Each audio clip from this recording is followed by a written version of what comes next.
తెలంగాణ ప్రజలందరూ చూస్తే మీకు అర్థమైంది. అలాగే ప్రజలందరూ కూడా కేసీఆర్ చూస్తే దండం పెట్టాలనిపిస్తుంది, రేవంత్ రెడ్డిని చూస్తానాలనిపిస్తుంది. ప్రజలు కోరుకున్నది కూడా ఇదే. ఎందుకు అంత ఇప్పుడు సంవత్సరం రైతుల్ని ఎందుకు అంత వ్యతిరేకత? అతను చేసినటువంటి ఒక్క హామీలు నెరవేర్చకపోగా అందరినీ ప్రజలను మోసం చేసి మార్పు అని చెప్పేసి ప్రజలను మోసం చేసి ఓట్లు వేయించుకొని ఆయన ఏదో ఇంట్లో కూర్చొని కనీసం బయటికి రాకుండా చేస్తున్నటువంటి ఇవన్నీ పాలన చూసి ప్రజలు కూడా విసిగిపోయి ఉన్నారు. అందుకోసం అని చెప్పేసి ప్రజలందరూ కూడా రేవంత్ రెడ్డి చూస్తారు అని ఇది జరుగుతున్న ప్రస్తుతం తెలంగాణ జరుగుతున్న సిచ్యువేషన్. అంటే వాస్తవానికి ఇప్పుడు ఉన్నటువంటి మాజీ ముఖ్యమంత్రి కేసీఆర్ గారే 10 సంవత్సరాలు ప్రజలందరినీ మభ్యపెట్టిండు, అనేక రంగాల ప్రజలందరినీ ఇబ్బందుల పాలు చేసిండు, మోసం చేసిండు. నేను వచ్చిన తర్వాతనే వాళ్ళందరికీ మంచి చేస్తున్నా, దాంతోపాటు ఆ ఇచ్చినటువంటి హామీలన్నీ నెరవేరుస్తున్నా అని చెప్పి కూడా రేవంత్ రెడ్డి చెప్తా ఉన్నాడు.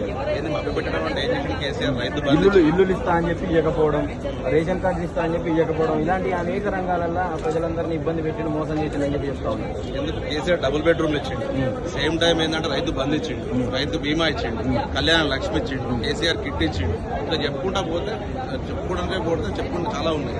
అది మరి రేవంత్ రెడ్డి ఏం చేశాడు చెప్పి ఇచ్చినటువంటి హామీలను కూడా కనీసం అమలు చేయకపోగా రైతు బంధిస్తా అని చెప్పి ఒక పూటకు హామీని ఇచ్చి అవి ఇప్పుడు నెరవేర్చకపోగా ప్రజలను మోసం చేస్తున్నటువంటి రేవంత్ రెడ్డి ఎక్కడ, కేసీఆర్ ఎక్కడ?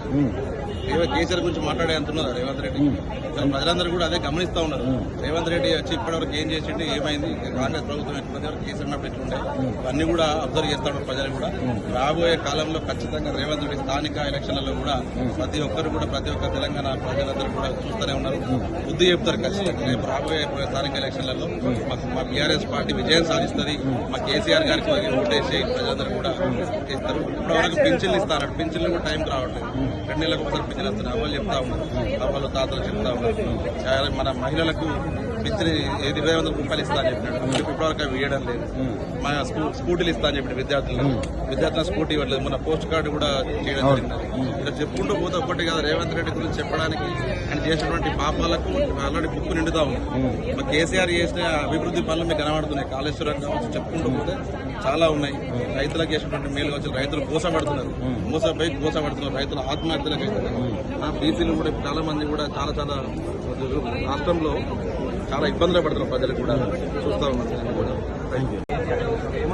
వీళ్ళందరూ చూస్తే మీకు అర్థమై ఉంటుంది, తెలంగాణ ప్రజలందరూ చూస్తే మీకు అర్థమై ఉంటుంది.